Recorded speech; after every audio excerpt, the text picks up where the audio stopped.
Yesu nashimwe, twongeye kubaha ikaze muri cya kiganiro cyacu buri gitondo hamwe na Kristo Yesu. Amen, haleluya. Umunsi w'ejo rero twarimo tureba uburyo ki ushobora gutegura ijoro ryawe ibintu bikagenda neza cyane, ugahura na Yesu neza cyane guhera nijoro kugeza mu gitondo.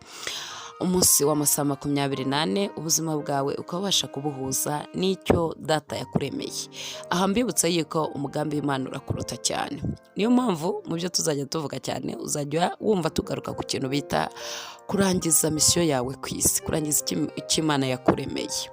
Twigeze tuvuga yuko y'intego cyangwa se iyerekwa ryawe ritajya mu bikorwa, akenshi plane zawe z'umunsi iyo zidakunda gucamo neza, wenda wapanze ibirenze ubushobozi bwawe cyangwa se hari n'izindi mpamvu zatumye bitagenda neza, akenshi byangiriza imyitwarire yawe ya buri munsi. Ushobora gusanga bikuzaniye kwiheba, kwigunga, bamwe na rimwe bakurizamo kwiyahura. Napanze ibiranga, mpanga ibiranga, hakavamo ibibazo byo kugira gute, byo gushobora kwiyahura cyangwa se gutakaza ubuzima bwawe cyangwa se kwishora mu biyobyabwenge cyangwa se kumva ntacyo umaze muri sosiyete. Kubera iki?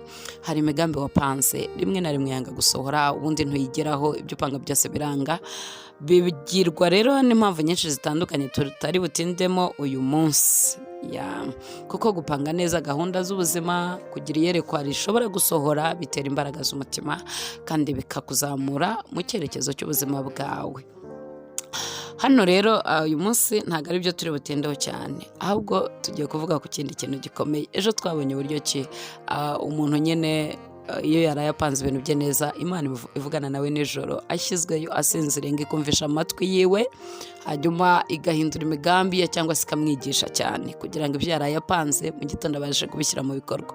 Nongere mbagaruke mbabwire ngo nimwemerere Imana ikorane namwe nijoro mushyizweyo munasinziriye, kuko Imana yarabitwemereye. Niko umuntu aremye uburyo butangaje kandi buteye ubwoba. Ese wari ubizi ko Imana yaganira nawe nijoro?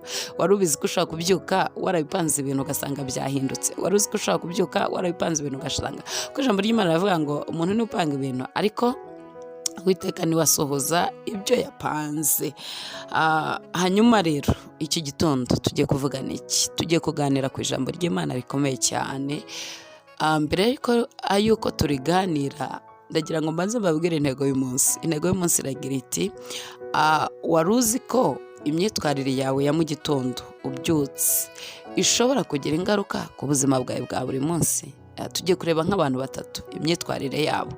Hanyuma mbere yuko tubareba, reka tubanze dusome ijambo. Riravuga ngo mu Migani igice cya 26 umurongo wa 13 havuga iki? Haravuga ngo umunyabute arahwaganya ati mu nzira hari intare, ni ukuri iri mu nzira nyabagendwa. Nk'uko urugi ruhindukirira ku mapata yarwo, niko umunyabute agaragurikira ku buriri bwe. Imyitwarire yawe ya mu gitondo itwereka uri umunyabute cyangwa se uri umunyembaraga, ufite ubunebwe cyangwa ntabwo ufite mu buzima. Turi muri cya kiganiro cyacu rero buri gitondo hamwe na Kristo Yesu. Ngo umunyabute aba yivugisha, yibwira intare iri mu nzira, ni ukuri iri mu nzira nyabagendwa, intare ntayo yabonye. Uwo munyabute wawe ntaba yanateye n'agatambwe ngo arebe ko intare koko ihari, ariko umutima waramubwira ati urajyahe. Ahangaha bisa n'Abisirayeli bari kujya i Kanani. Abagabo bageze i Kanani, ariko bo nibura abanaki bari bababonye. Abanaki ni barebare, ni banini rwose, ntabwo twabasha kubarwanya. Uyu munyabute we rero ahwanyagurika cyangwa se arahwaganya,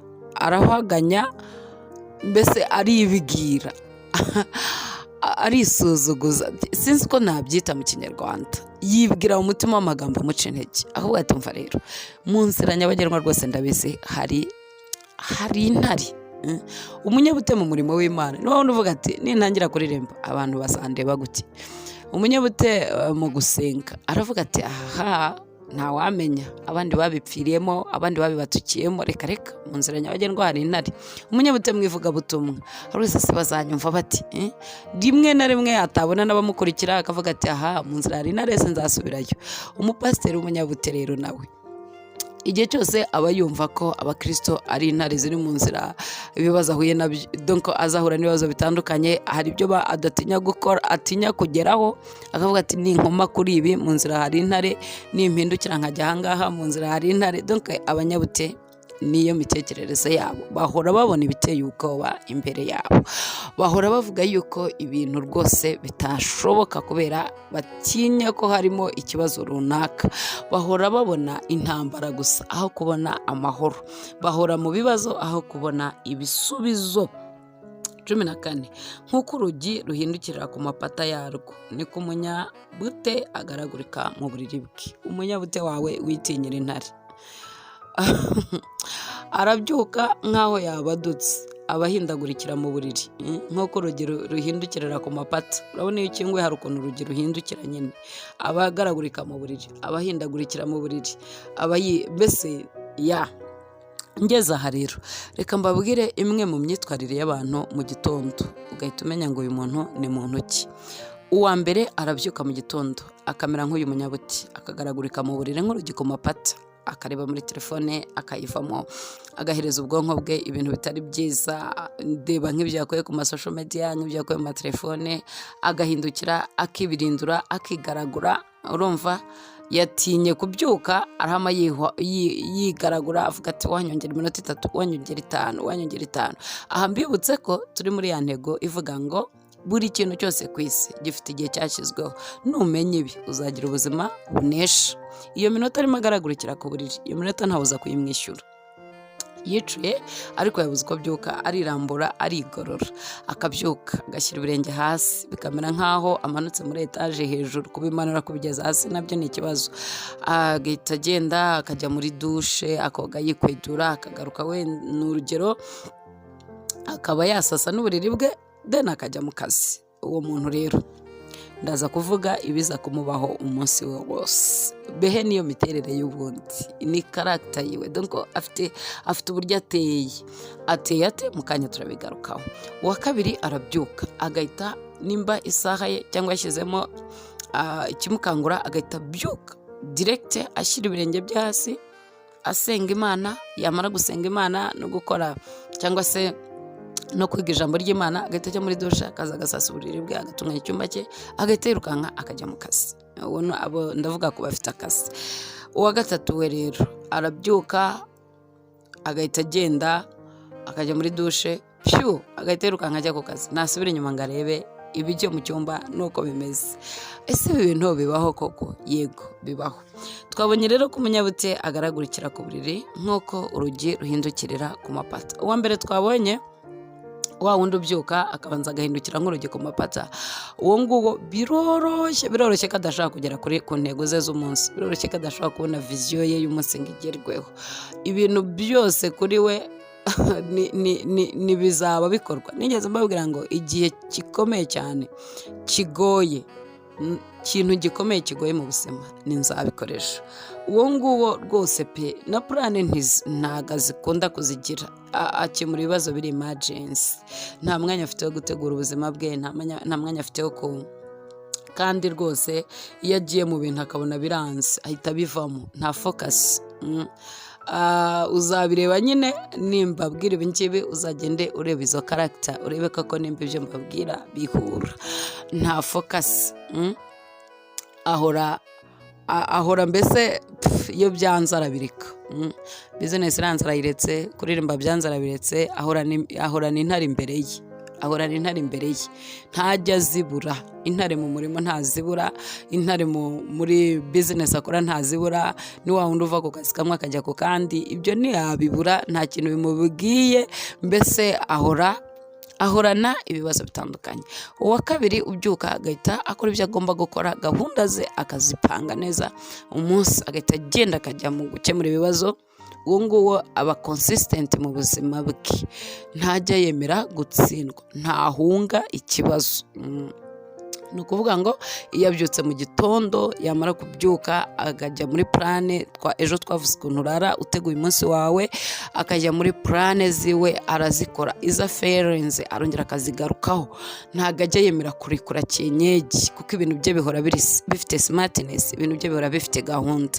Wa wundi wa gatatu rero ubyuka ahita yikubita yirukanka yajya muri dushe atayijyamo, yakiborosa atakiborosa, asubira mu cyumba atagisubiramo, uwo nguwo nawe ahora postponinga ibintu bye kuko abazi ngo n'ingaruka nimugoroba ndakemura ibibazo biri mu cyumba, ndakemura gahunda zitandukanye. Ibintu bye by'ubuzima bihora bifite ejo, tuzabikorana ejo.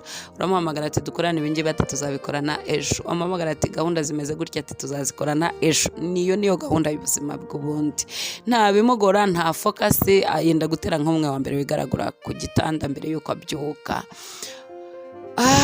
Rero ibi mbabwiye ni bimwe mu bushakashatsi bwagezeho, bagiye babishakashaka bareba imiterere ya muntu, uko ibintu bigenda biteye. Hanyuma nawe rero uraza kureba si ibyo bintu nibyo, nusanga atanari byo si ngombwa yuko wemera ibyo bushakashatsi bwagezeho. Gusa hari icyo bitwigisha nuko ushobora kubyuka nk'uyu muntu twavuze, ubyuka agahita ashyira ibirenge byasi agasenga, agakora gahunda ze, akajya muri dushe, agatunganya icyumba cye, then akajya mu kazi. Nawe urabyumva, umunsi ugenda neza. Uyu ni nawe ushobora gupuraningira umunsi we nijoro atashyizemo ubunebwe, yemwe nje naniwe rwose, wakiryamira nkazabitekereza ejo, mbese gahunda nk'izo ngizo. Uwo nguwo ibyo ntabwo bibamo, bisaba nyine agire smartness y'ubwonko, kubera ko rero umuntu aremye uburyo butangaje kandi buteye ubwoba. Discipline wiha n'imitekerereze n'imyitwarire, donc imitekerereze na discipline wiha bifata no ku myitwarire yawe n'uburyo ugeraho ku bintu n'uburyo ukemura ibibazo by'ubuzima bwawe. Rero Yesu nabaho umugisha. Twarimo tureba ngo ese waba uzi neza yuko imyitwarire yawe cyangwa se imibyukire yawe cyangwa se uko uryama n'uko ubyuka bishobora kugira imbaraga ku buzima bwawe bwa buri munsi n'uburyo ushyira ibintu mu bikorwa. Koresha igihe cyawe neza rero, nibwo uzabona ubuzima butsinda kandi bunesha. Umwami Yesu naguha umugisha. Wirinde kuba umunyabute ngo rutinye intare mu nzira, ahubwo keep going, komeza urugendo kandi ntucike intege, gira focus y'ubuzima. Numara gutegura ijoro ryawe neza, umwami Yesu akavugana nawe. So ibigiye gukurikiraho nuko ugendana n'Imana buri gitondo, kandi ugendanye nayo ikubwira icyo gukora. Nta mpamvu y'ubunebwe rero muri ubu buzima, kuko nta masaha Imana yaremeye ubunebwe. Cyokoze amasaha yo kuruhuka yo arahari. Imana yashyizemo ikiruhuko ku buzima bw'umuntu, burya nacyo ni itegeko ry'umwami, ugomba kuruhuka. Ariko igihe cy'ubunebwe cyo nta kibamo muri gahunda z'umwami, ntacyo.